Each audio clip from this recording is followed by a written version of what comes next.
Lab 5, Create Your Own Adventure by Marilyn Miller. For this lab, I decided to analyze a collision between two billiard balls to determine the type of collision that occurs between them. Using the energy principle and conservation of momentum, we will determine the type of collision: elastic, inelastic, or maximally inelastic. We will then compare the experimental data in Tracker to the perfectly elastic VPython model, which does represent conservation of momentum. We find that the experimental collision can be categorized as nearly elastic because the final kinetic energy is approximately equal to the initial kinetic energy, indicating that kinetic energy was almost completely conserved. But for macroscopic bodies, perfectly elastic collisions are usually not possible.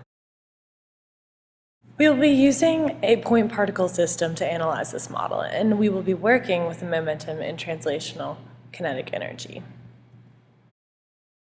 We also know that a fully elastic collision requires that the total change in energy of a system is zero, meaning the initial kinetic energy in this system is equal to its final kinetic energy.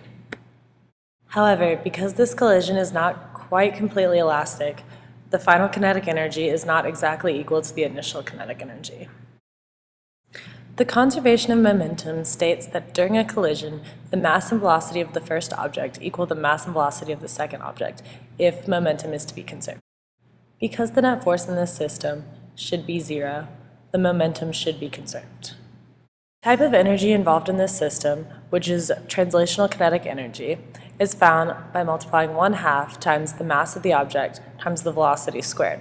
Therefore, this initial velocity should be equal to the final velocity. Here is our experimental data being put into Tracker. We've made a calibration stick and set it to the correct length, the length of a pool ball. The axes are placed so that the center of mass of the second ball is at the origin, and the first ball will be rolling in from the negative x direction. Because each of the balls has the same mass, the velocity will determine if the momentum is conserved. As we can see, the second ball's velocity is about the same as the first ball's velocity coming in. Therefore, momentum is almost completely conserved in this system. The initial conditions of this system are the ball's mass, each of which is 0.16 kilograms, and the initial time started at 0 seconds. The initial position of ball B is at the origin, whereas ball A starts in the negative x direction. The velocities are found by using the data in Tracker and evaluating the change in position over the change in time of each of the balls. The initial velocities are shown here. This is the code used to computationally model the system in VPython. As we can see, the initial conditions are set, including the mass, the initial velocity, and the initial position of each of the balls on the pool table. Here we see the system energy equations, as well as the while loop used to update the positions, trails, and time of the system in the computational model. The initial energies are defined, as well as the equations for finding changes in energy. This is the result of the computational model when run. As we can see, the total change in energy stays at zero the entire time. In this completely inelastic system, energy as well as momentum are conserved.